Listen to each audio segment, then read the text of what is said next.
Voilà, donc bonjour, rebonjour à toutes et à tous. Donc j'ai préparé une intervention, vous voyez, titrée La généalogie du mouvement Community Land Trust.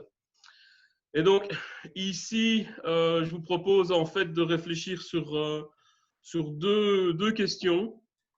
Donc ça a déjà été un peu évoqué par Madame Francelet. C'est vrai qu'on constate un développement, une attente, en tout cas des demandes par rapport à ce mouvement. Donc, on peut essayer de réfléchir au pourquoi de ce développement, de cette demande. Et puis, en réfléchissant à ça, je me suis dit qu'il était quand même utile de remonter un peu à la source ou aux sources. On verra qu'il y a trois sources, il y a quelque part trois filiations. Donc ça renvoie à la question de la généalogie du mouvement Community Land Trust. Et donc, répondre à ces deux questions permettra de présenter un peu les fondamentaux, on pourrait presque dire les prérequis. Et là, je pense à la présentation de Madame Thiss.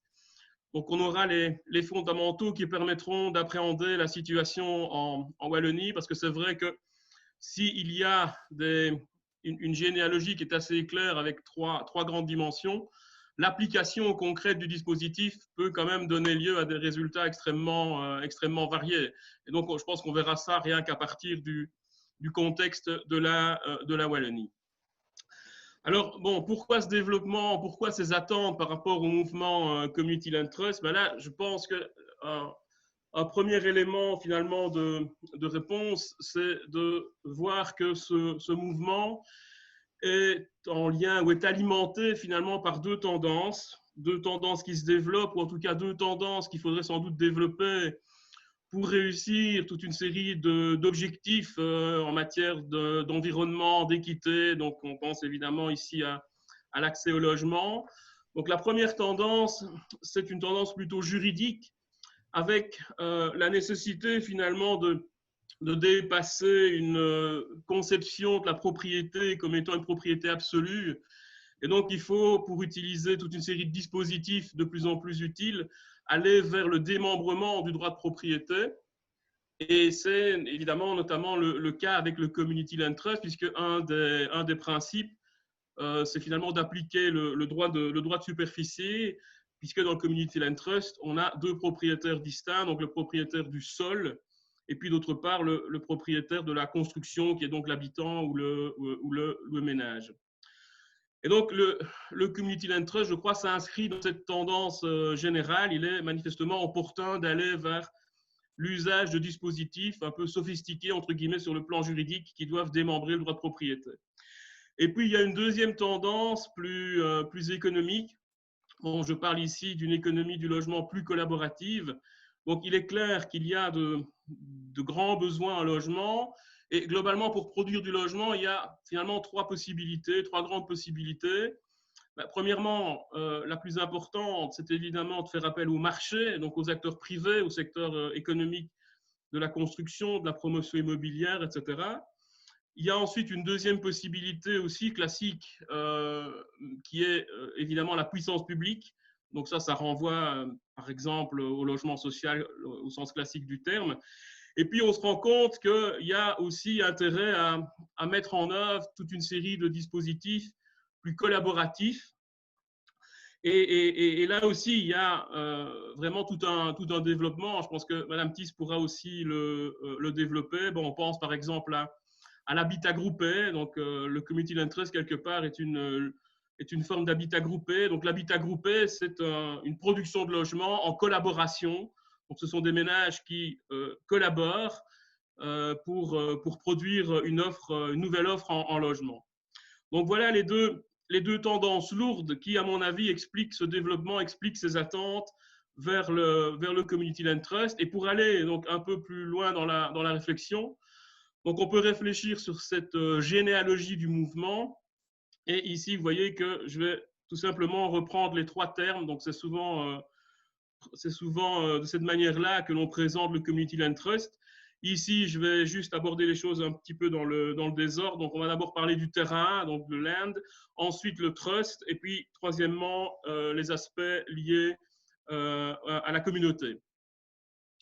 Alors tout d'abord, au niveau du terrain, c'est vrai que le mouvement Community Land Trust, en fait, pose la question du statut de la propriété foncière. Et là, il y a clairement une filiation idéologique avec les théoriciens de la rente foncière, et notamment avec Henri George. Donc Henri George, c'est un économiste de la fin du 19e siècle. Donc il est aux États-Unis à la fin du 19e siècle. Et Henri George a notamment écrit donc, Progrès et pauvreté. Donc, il analyse la situation de la fin du 19e siècle aux États-Unis, pays évidemment qui se développe énormément à l'époque. Donc, c'est dans ce sens-là qu'il y a mention du progrès. Donc, il y a une croissance économique, on produit de la richesse, etc. Et puis, ce qui frappe Henri George, c'est qu'en dépit de ce développement, eh bien, on ne parvient pas à solutionner les problèmes de pauvreté. Donc, ça a des relents qui sont quand même toujours très, très actuels, évidemment, malheureusement. Et ce qu'Henri George met en particulier en avant, c'est que dans la société américaine de la fin du 19e siècle, une partie importante de la richesse est captée en fait par les propriétaires fonciers, et notamment par les propriétaires fonciers à l'époque des terres agricoles. Et donc Henri George remet en cause l'idée de cette propriété absolue du sol. Il met en avant l'idée qu'il est illégitime finalement de capter un revenu qui viendrait uniquement du sol, et donc en d'autres termes qu'il serait légitime de collectiviser la rente foncière. Et donc on voit assez clairement cette relation avec le mouvement Community Land Trust, puisque un des principes du Community Land Trust, avec quelque part l'application du droit de superficie, c'est de justement sortir le sol du marché pour faire en sorte que ces plus-values foncières ne soient pas captées par des agents privés, des acteurs privés, mais soient quelque part collectivisées. Alors bon, je me rends compte souvent, notamment avec les étudiants, que ce n'est pas toujours simple d'établir exactement ce que c'est que la rente foncière. Donc j'ai pensé ici quand même utile d'un peu préciser les choses en posant une question là, je crois toute simple au départ en tout cas, c'est de s'interroger sur d'où vient la valeur des logements. Et donc là, il faut se rendre compte que le logement, fondamentalement, c'est un bien combinatoire, donc qui va combiner deux choses assez différentes. Donc d'une part, une construction. Et donc cette construction, évidemment, pour la mettre en place, il a fallu mobiliser sur un plan économique des facteurs de production qui sont le travail, qui sont le capital. Il a fallu investir, il a fallu travailler, il a fallu évidemment rémunérer les ouvriers, les architectes, les ingénieurs, etc. Et donc ces constructions vont, en termes de surface habitable, de qualité de la construction, de l'âge, etc., vont évidemment déterminer dans une certaine mesure la valeur des logements. Maintenant, on se rend évidemment bien compte que deux constructions identiques sur le plan technique, à partir du moment où elles sont localisées sur des sites différents, vont évidemment aussi avoir des valeurs différentes. Et donc là, on pense par exemple à l'accessibilité. Donc globalement, plus vous êtes proche d'un centre, plus la valeur du logement ou globalement d'un bien immobilier va être élevée. Évidemment aussi la qualité physique, sociale du voisinage qui va fortement déterminer la valeur. Et ici, l'idée clé, c'est que le propriétaire du logement, le propriétaire du terrain, s'il y a eu une opération de développement, n'est évidemment absolument pas responsable de cette plus-value ou cette moins-value liée à l'accessibilité ou liée à la qualité physique. Donc, cette composante dans la valeur ne dépend pas du travail du propriétaire, et donc c'est dans ce sens-là qu'on parle de rente foncière, et c'est donc ça en particulier que Henri George a mis en avant. Alors bon, pour venir sur des choses peut-être même là encore un peu plus concrètes, donc ici, voilà, j'utilise l'outil classique du géographe, c'est-à-dire une carte. Là, vous voyez une carte établie avec les prix de vente moyens des habitations récentes. Donc, on a regardé les transactions immobilières en 2007 et 2015 pour avoir quelque chose de représentatif à l'échelle globalement des communes wallonnes. Et pour maîtriser l'aspect construction, on a pris en compte que les constructions neuves, donc qui avaient été construites en déant les 10 ans. Alors, on voit bien qu'il y a évidemment de grandes disparités, je pense que ça ne vous étonnera pas, il y a évidemment de grandes disparités entre les communes, entre les régions au niveau de la Wallonie par rapport à la valeur immobilière. Et l'idée clé ici, c'est que cette valeur immobilière, elle est en réalité liée non pas à des différentiels dans les coûts de construction, qui sont quand même assez limités, mais en fait à des différentiels justement en termes de valeur foncière, en termes de rente foncière. Alors, voilà, j'ai repris ici, pour être aussi assez précis, les deux extrêmes. Donc là non plus, ça ne vous étonnera sans doute pas, eh bien, la commune wallonne où l'immobilier pardon, où l'immobilier est valorisé aux plus hautes valeurs, c'est la commune de Lannes. Donc là, on est à 3 645 € du mètre carré. 3 145 € du mètre carré, bon, globalement, ça veut dire que si on prend l'ensemble de ce montant, la moitié peut être liée au coût de construction et une autre moitié peut globalement être liée aux valeurs foncières. Et puis, la commune qui apparaissait la dernière dans le classement, donc c'est la commune d'Amblève, d'Amel en province de Liège. Vous voyez que là, on est à 1623 € du mètre carré. Et bon, là, on peut penser que les coûts de construction vont représenter peut-être 80, 85, 90%, et donc que les valeurs foncières vont évidemment être nettement moindres. Et donc, de nouveau, on comprend, enfin, j'espère qu'on peut comprendre avec ça que si vous êtes propriétaire d'un terrain à Lannes ou à Amblève, ben, finalement, ce n'est pas de nouveau votre travail qui explique ces différentiels de valeur. C'est évidemment le travail global de la collectivité. C'est le fait que si vous êtes à Lannes, vous êtes proche de Bruxelles. À Bruxelles, il y a une activité économique, il y a des emplois, il y a des revenus qui vont être distribués. Ces revenus vont en partie se projeter dans les marchés immobiliers, dans les marchés fonciers.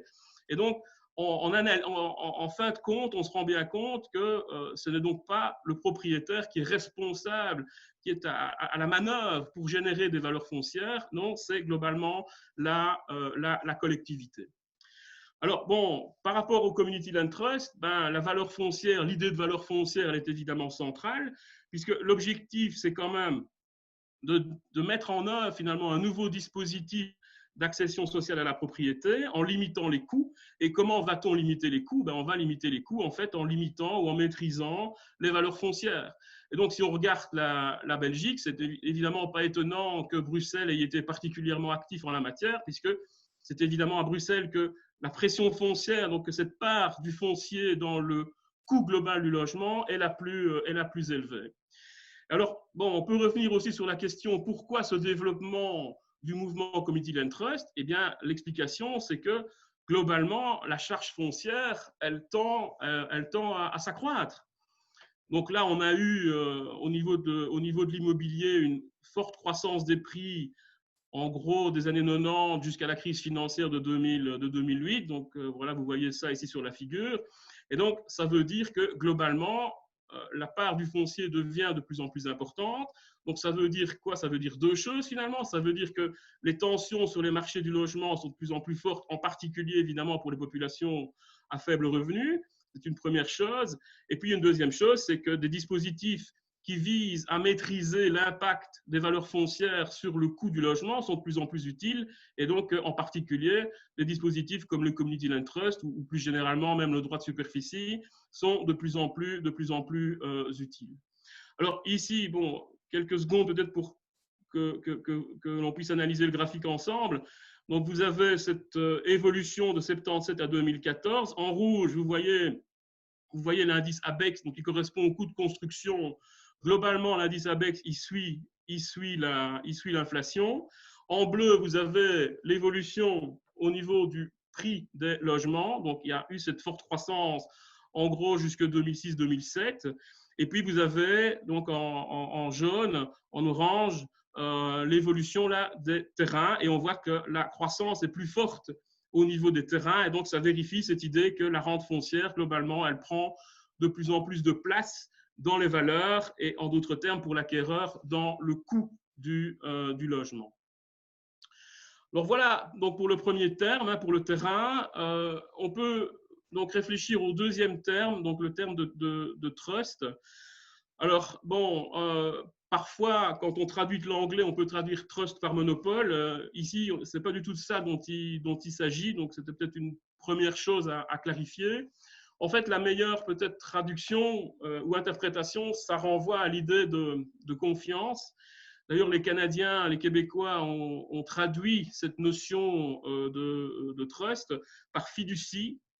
Fiducie vient du latin fiducia, qui veut effectivement dire confiance. Alors, concernant le trust, c'est intéressant de voir que quand on regarde des présentations du Community Land Trust dans la littérature scientifique ou même sur, par exemple, des sites Internet, quand on a des présentations réalisées par des anglo-saxons, on se rend compte qu'ils ne prennent en fait jamais vraiment la peine d'expliquer cette notion du trust. Pourquoi? Parce que ils sont habitués à cette notion qui est tout à fait centrale dans le système juridique de la common law. Par contre, en Europe continentale, on n'est pas nécessairement si familier que cela avec cette notion. Alors bon, pour essayer de l'expliquer, j'ai repris la définition, vous voyez, toute récente au niveau du droit français. Donc, la France a introduit la notion de trust ou de fiducie dans son code civil en 2007 seulement. Et donc, vous voyez ici la définition avec 3 termes qui sont soulignés. Donc, ça correspond en fait aux 3 catégories d'acteurs qui entrent en jeu dans un trust ou dans une fiducie. Donc, il y a d'abord des constituants qui vont transférer des biens. Donc, c'est par exemple des autorités publiques qui vont transférer des terrains. Donc, c'est le premier acteur. Deuxième acteur, c'est ce qu'on appelle ici les fiduciaires. Donc, les fiduciaires, ça correspond en fait aux acteurs qui décident quelque part au niveau de la fiducie. Et puis, troisième acteur, ce sont les bénéficiaires. Et alors, concernant le trust, concernant la fiducie, là, on se rend compte que le Community Land Trust, il y a une deuxième filiation idéologique, ici avec l'urbaniste anglais Ebenezer Howard, enfin anglais-américain, parce que Howard a passé beaucoup de temps aux États-Unis, où il a notamment pu faire évoluer ses idées en termes de propriété foncière. Alors bon, vous connaissez sans doute Ebenezer Howard, qui est le créateur du modèle de la Cité-Jardin. Donc la Cité-Jardin, au départ, c'est une ville nouvelle. Ça a été appliqué plutôt à l'échelle de quartier. Il y a des cités-jardins célèbres, y compris évidemment en Belgique. Et donc, Howard, dans un ouvrage de 1898, donc Tomorrow, a Peaceful Path to Real Reform, il présente ce modèle de la Cité-Jardin et il réfléchit en particulier à la question foncière vis-à-vis de la Cité-Jardin. Et ce qu'il met en avant, en fait, c'est l'idée d'une propriété foncière qui ne va relever ni des intérêts particuliers, donc on ne sera pas avec le droit de propriété au sens privé ou au sens classique du terme, ni des intérêts de l'État, donc ce ne sera pas un terrain détenu par une autorité publique, non, il pense à une troisième voie, donc c'est cette idée du trust. Et donc vous voyez que dans son texte, il propose que la propriété, donc il parle d'estate, donc le domaine, donc finalement ce qui va devenir la ville nouvelle, donc la cité-jardin, devrait être quelque part en charge il parle de 4 personnes, donc 4 gentlemen, voilà, 4 gentlemen auxquels on peut faire confiance parce qu'on ne doit pas donc douter de leur probité et de leur honneur. Et donc le trust, en l'occurrence, c'est ça. Donc c'est une structure qui est responsable de la gestion du sol, avec des personnes auxquelles finalement on peut faire confiance. Mais comme on le voit au niveau de la définition du droit français, ces personnes qui sont au niveau du trust, la propriété va correspondre à quelque chose de séparé par rapport à leur patrimoine propre, donc ils ne seront pas véritablement les propriétaires. Alors, bon, on a parlé des 3 acteurs. Ce qu'on peut dire, c'est que lorsque le trust ou la fiducie est constitué, on ne retrouve plus que 2 acteurs parce que le constituant, là, va quelque part disparaître.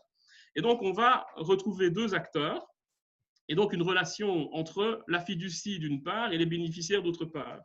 Et c'est finalement de cette manière-là qu'il faut définir le trust en question. Donc, le trust ou la fiducie, c'est d'abord le propriétaire. Donc, c'est une entité juridique qui va être propriétaire d'un actif. Et en l'occurrence, ici, dans le Community Land Trust, qui va être propriétaire du sol, alors que le ménage va donc être propriétaire de la construction. Donc, de nouveau, on trouve cette logique du droit de superficie. Donc, la fiducie, c'est le propriétaire, mais en même temps, la fiducie, c'est finalement un contrat ou un système de relations entre la fiducie elle-même et les bénéficiaires. Et donc, on va pouvoir prévoir une série de choses dans ces relations, et notamment, et là on retrouve Henri Georges, on retrouve la rente foncière, notamment des mécanismes antispéculatifs qui font que lorsqu'un premier occupant, par exemple, d'un logement souhaite vendre le logement, eh bien, les prix sont plafonnés. Donc, de cette manière-là, il ne va pas être capable de capter des potentiels plus-values. Donc, on maîtrise finalement, ou on garde toujours au niveau de la collectivité, en l'occurrence ici du trust, on garde finalement les plus-values potentielles. Et puis, dans ce système de relations, on réfléchit aussi à la gouvernance. Et donc, on est dans une logique participative, hein, clairement. Et donc, les ménages vont en général devenir membres du Community Land Trust. Donc, les ménages seront à la fois les occupants, seront à la fois les bénéficiaires et en même temps les fiduciaires, donc dans une logique participative. Et puis, le troisième terme, donc le terme community, donc ça témoigne du fait que et là c'est assez spécifique par rapport à des dispositifs de production du logement, c'est que clairement le Community Land Trust c'est plus que du logement, c'est l'idée aussi de pouvoir agir positivement sur la collectivité. Et donc là on retrouve aussi cette tradition anglo-saxonne de la communauté, et donc c'est la communauté au sens de l'intérêt général, donc de l'ensemble de la population. Et de ce point de vue-là, on voit une troisième filiation. Donc, une filiation, donc on est aussi évidemment toujours aux États-Unis, hein, une filiation avec les mouvements pacifistes, avec aussi ces mouvements américains en faveur des droits civiques. Donc, après la Seconde Guerre mondiale, on est dans ce contexte-là, et on a un prototype de ce qui va devenir le Community Land Trust qui se met en place en 1969, le New Communities Inc., avec un premier objectif qui n'était pas directement lié au logement, qui était en fait de faciliter l'accès à la terre des fermiers afro-américains. Et ça a été mis en place par donc Slater King, qui est un cousin en fait de Martin Luther King. Donc on voit bien cette filiation par rapport aux droits civiques. Et puis également Robert Swan. Donc tout ça a été notamment inspiré d'expériences indiennes en matière de gestion collective des sols, israéliennes aussi, les fameux kibbutz. Et donc, on voit bien qu'on va au-delà simplement de l'idée de produire du logement. Et alors, l'aspect community, on le retrouve aussi au niveau de la gouvernance. Alors là, ça varie aussi en fonction des contextes, hein, mais le modèle prévoit globalement une gouvernance tripartite. C'est le principe de base, ça peut être décliné différemment en fonction des contextes. C'est par exemple de cette manière-là que ça fonctionne au niveau de Bruxelles, hein, du Community Land Trust Bruxelles, avec un tiers de la gouvernance des voies finalement qui sont liées au pouvoir public qui généralement amène évidemment le terrain, un tiers au niveau des habitants, et puis on retrouve cet aspect communautaire avec un tiers des voix aussi pour la société civile, avec notamment les riverains qui sont aussi impliqués dans les affaires du trust. Voilà, j'en ai terminé.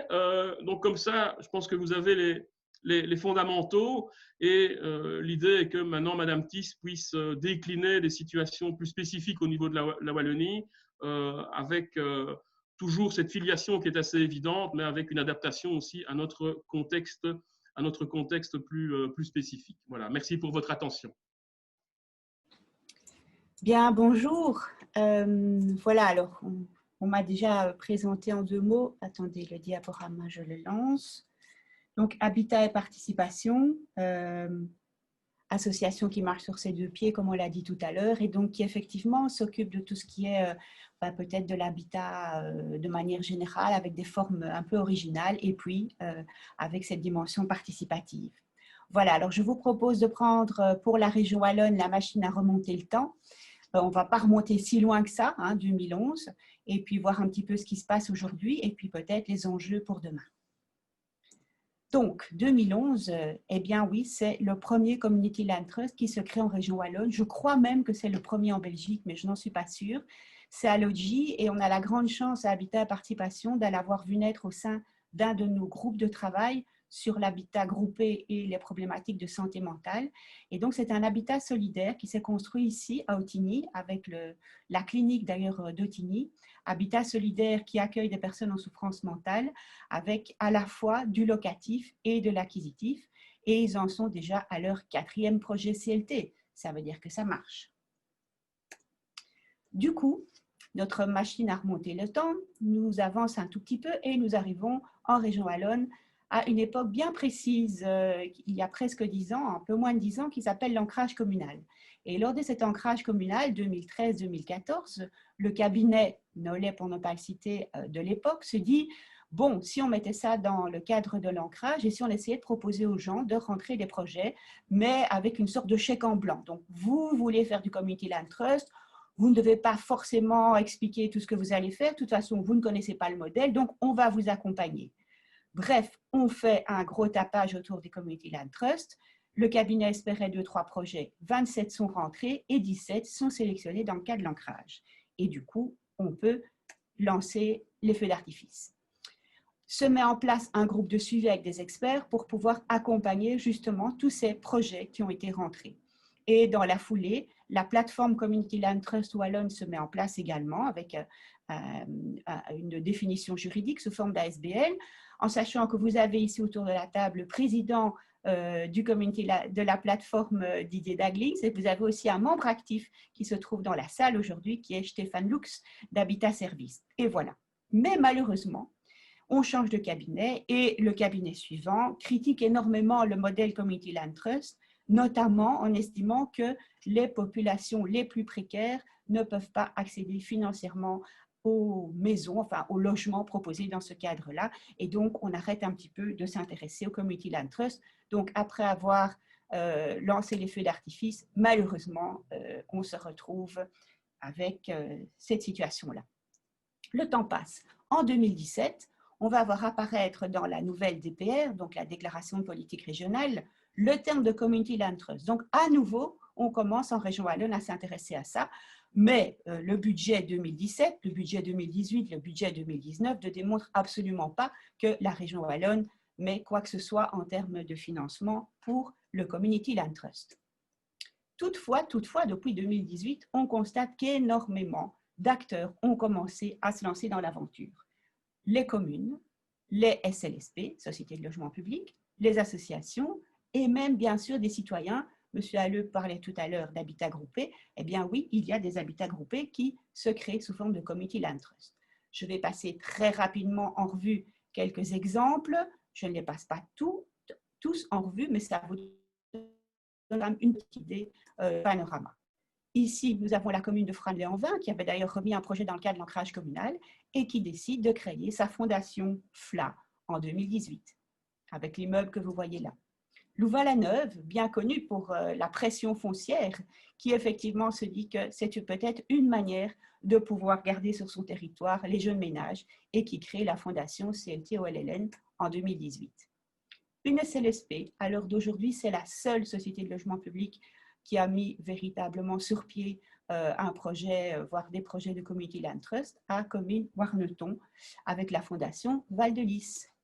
La Sambrienne qui a fait des tentatives et qui n'y est pas arrivée jusqu'à l'heure d'aujourd'hui, mais qui ne désespère pas. Elle continue sur Charleroi à se dire que c'est une excellente solution, notamment pour éviter de devoir vendre le parc public. On va en reparler dans quelques minutes.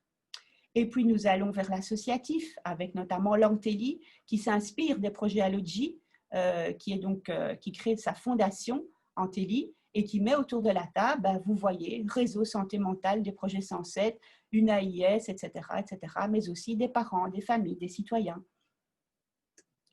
Le projet L'Épige à Monceau-sur-Sambre, avec une volonté déjà affirmée depuis très longtemps de mettre en place ce projet avec des personnes en grande difficulté, en grande précarité, et qui donc continue et relance même d'ailleurs le projet aux dernières nouvelles. Et puis des citoyens, comme je le disais tout à l'heure, là vous avez les fondus du Petit Marais, qui sont des citoyens qui veulent faire territoire à Jemappes, qui veulent développer plus qu'un simple habitat groupé, ou le CLT Méoui à Velaine, ou le CLT Le Tandem à Villers-Saville. Tout ça pour vous dire qu'en fait, tous ces acteurs ont en fait la volonté de faire du Community Land Trust, oui, mais avec des objectifs différents. Alors, si on regarde les objectifs des communes, grosso modo, ce qu'ils nous ont dit, c'est que pour eux, pour faire du Community Land Trust, ça leur permet de maîtriser le foncier, mais ça permet aussi, notamment avec l'exemple de Tigny-Louvain-la-Neuve, de pouvoir maintenir les jeunes générations dans les communes à forte pression foncière, qui évidemment se répercute sur l'immobilier. Les SLSP, quels sont leurs intérêts à se lancer dans l'aventure, si je peux dire?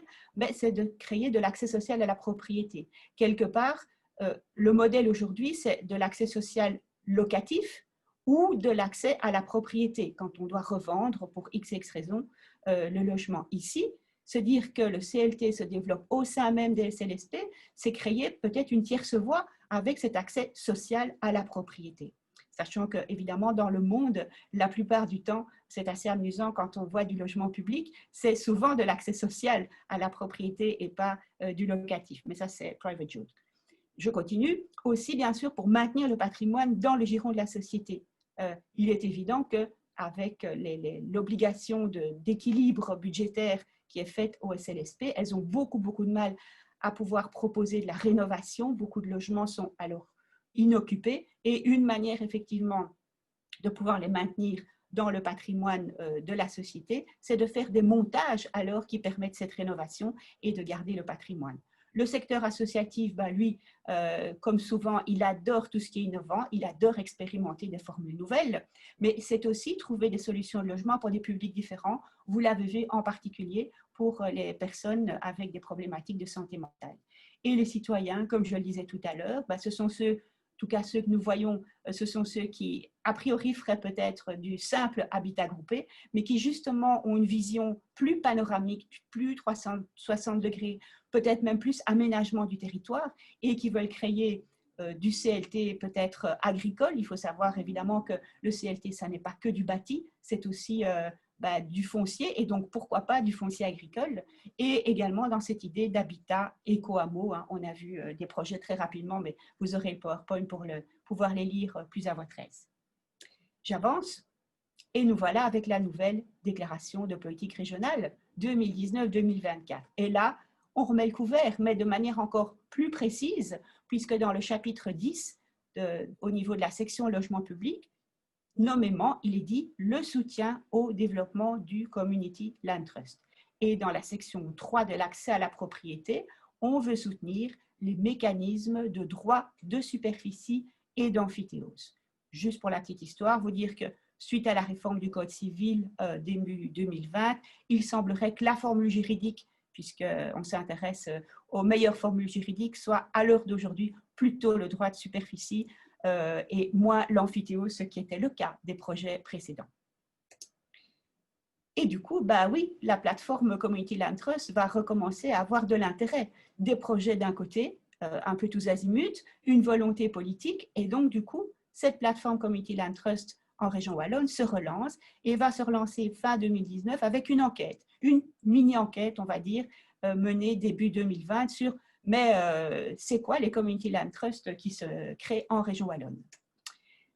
Là, c'est un petit préambule méthodologique. Je vais passer rapidement et vous aurez l'occasion de le lire, j'imagine, si vous reprenez le PowerPoint plus tard. Mais voilà, vous voyez un petit peu ici l'ensemble fin 2019, début 2020, des Community Land Trust identifiés. Alors, personne n'avait l'obligation, bien sûr, de se déclarer comme Community Land Trust, d'autant qu'il n'y a rien à l'heure d'aujourd'hui dans le Code wallon à ce niveau-là, ni en termes de définition, ni en termes d'aide d'aucune sorte. Donc, à partir de là, ce sont évidemment les Community Land Trust que nous, Habitat et Participation, mais avec l'aide des membres de la plateforme Community Land Trust, nous avions pu identifier fin 2019, début 2020. Et donc, du coup, oui, la Sambrienne y est, mais comme je vous le dis, elle avait mené des projets, elle va en mener d'autres, notamment à la Cour de Jean, mais ce n'est pas encore décidé, on n'est pas encore au bout. Et puis, il y en a un qui est passé, on l'a su par après, à travers les mailles de notre filet, qui est Bivicus. Donc, voilà, on ne l'a pas mis, mais ça fait partie également des projets identifiés sur le territoire. Et du coup, assez rapidement, je vais vous passer en revue quelques éléments phares de cette petite enquête, je trouve, qui révèle quand même une série de choses. Les acteurs de communauté et le secteur associatif, avec des publics cibles relativement variés, CLT destiné plutôt au public précaire, parfois tout public, parfois intergénérationnel, et des publics ayant des fragilités psychiques qui sont effectivement bien représentés aussi au sein des CLT en construction. Toujours, si on reprend l'idée des publics cibles et qu'on élimine finalement les tout gros projets, à savoir Athéna Lozelle, à Autigny-Louvain-la-Neuve et le futur projet de la Sambrienne avec 60 logements, que vous retrouvez dans le petit schéma ici, le petit graphique, donc la partie orange. Et donc, vous voyez un petit peu le nombre de logements qui sont construits pour ces différents publics cibles.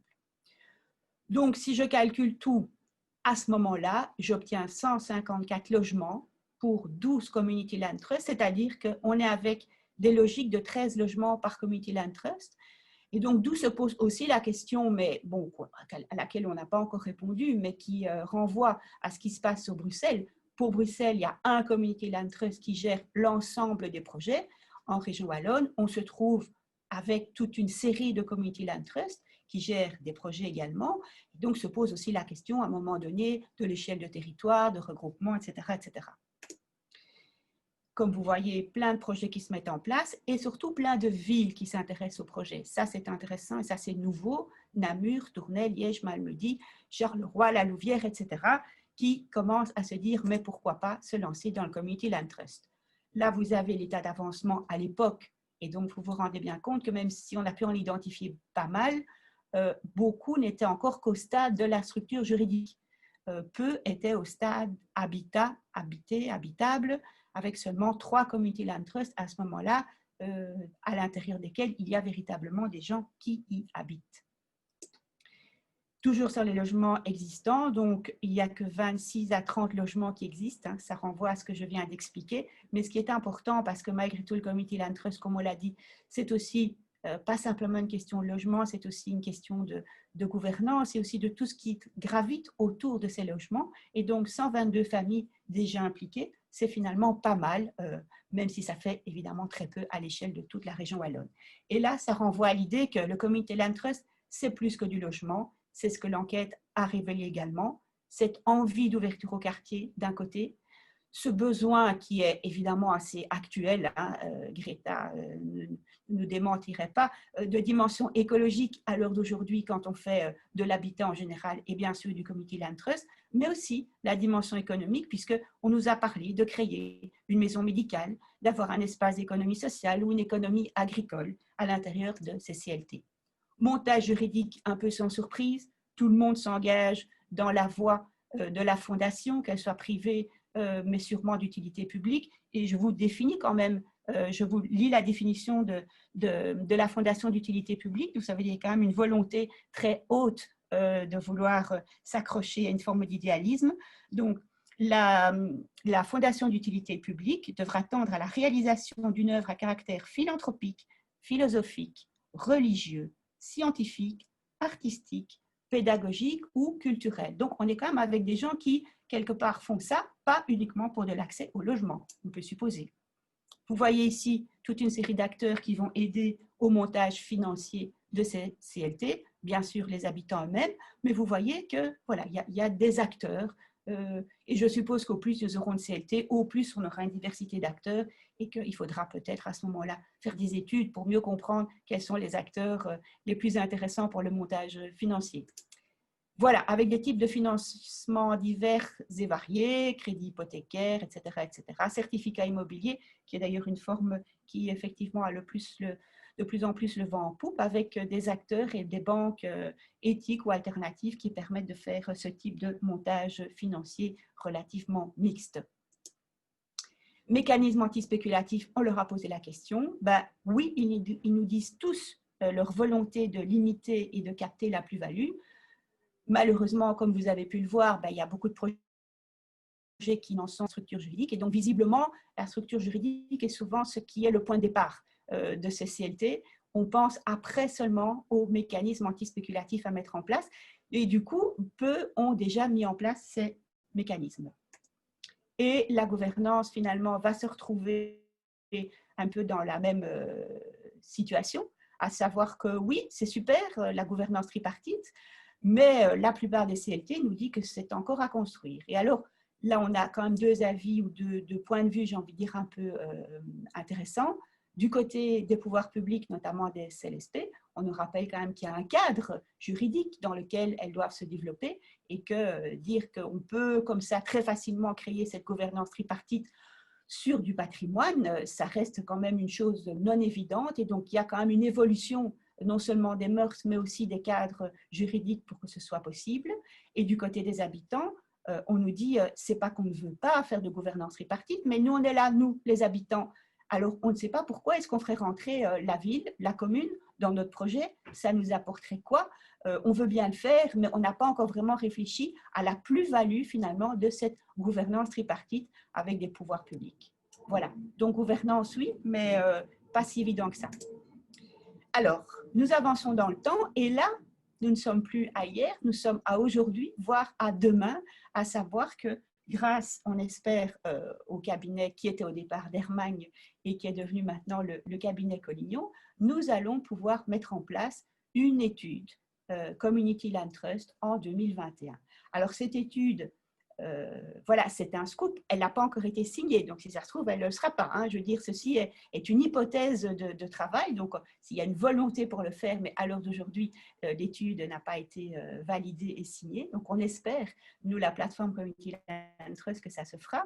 En quelques mots, l'idée, c'est à la fois de proposer un livrable, c'est-à-dire pour les acteurs, et notamment les acteurs publics qui voudraient se lancer dans l'aventure, d'avoir des lignes directrices sur quel type de montage juridique, quel type de montage financier et toutes les problématiques, bien sûr, liées à l'urbanisme et à l'aménagement du territoire, avec, bien sûr, en prenant en compte les éléments bonne gouvernance, etc., etc.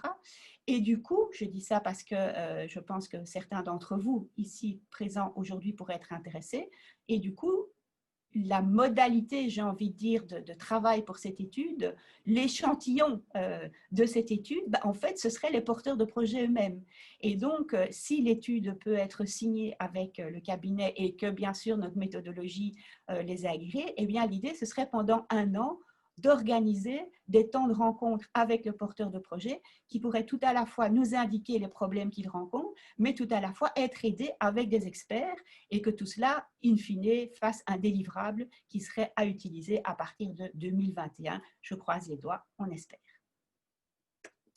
Du coup, j'en termine avec quelques enjeux en Wallonie. Au niveau du... Voilà, je vais les passer en revue, je vois que le temps passe, donc je ne vous lis pas la slide. Voilà. Premier enjeu très important, le patrimoine foncier bâti.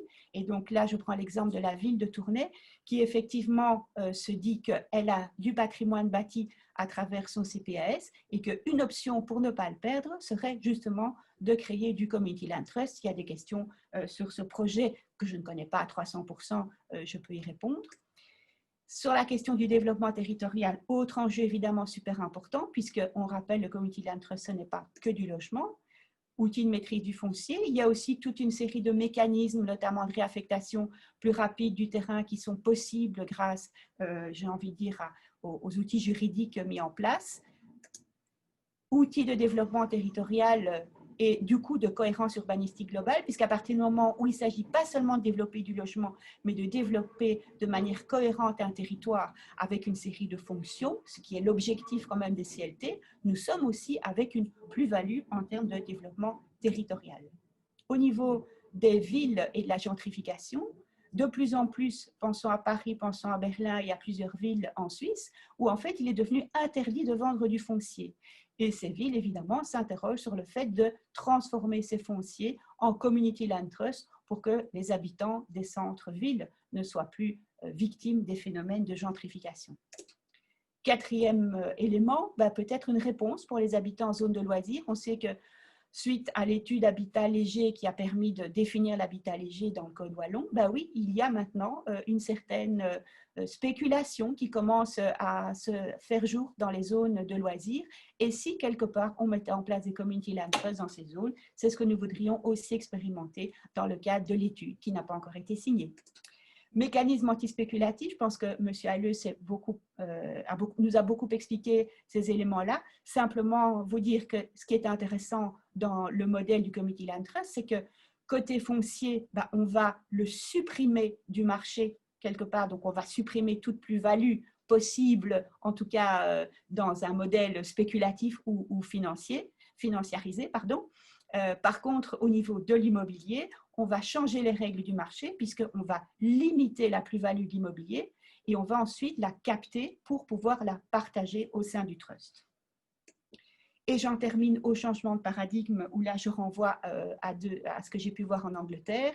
D'une part, ben oui, si on fait du Community Land Trust en région wallonne, pourquoi pas des partenariats mixtes et pourquoi pas des partenariats publics-citoyens. Ce monsieur-là avait imaginé un projet avec dans le cadre d'une coopérative, donc où les gens devenaient coopérateurs, mais aussi avec une société de logement public. Et ça redonnerait peut-être un sens majeur ou bien plus intéressant au terme de community, au terme de communauté chez nous, qui n'est pas forcément facile à définir comme dans les pays anglo-saxons. Et du coup, dernier élément, ben voilà, c'est ce que j'ai vu en Angleterre qui m'a semblé aussi super intéressant, c'est cette idée de share equity ou share ownership avec une sorte de propriété partagée. Parce qu'effectivement, se dire que des personnes en grande précarité vont devenir propriétaires à 100% de leur logement et qu'il n'y a plus de filet de sécurité, ce n'est pas forcément toujours la bonne solution, ce n'est pas forcément toujours un cadeau. Et donc, dans ce modèle anglais, les sociétés de logement public peuvent conserver, par exemple, 10% de la propriété, et puis c'est le locataire, enfin c'est le citoyen pardon, qui est propriétaire lui à 90%, mais en cas de problème, on peut faire évoluer ce 10, 90 ou ce 20, 80 ou ce 30 septembre de manière justement à permettre aux citoyens de garder un minimum de sécurité, en tout cas pour les plus précaires. Voilà, donc le CLT, c'est une solution, c'est une super solution, ce n'est évidemment pas la solution à tous les problèmes, mais il n'y a jamais de solution miracle. Merci beaucoup.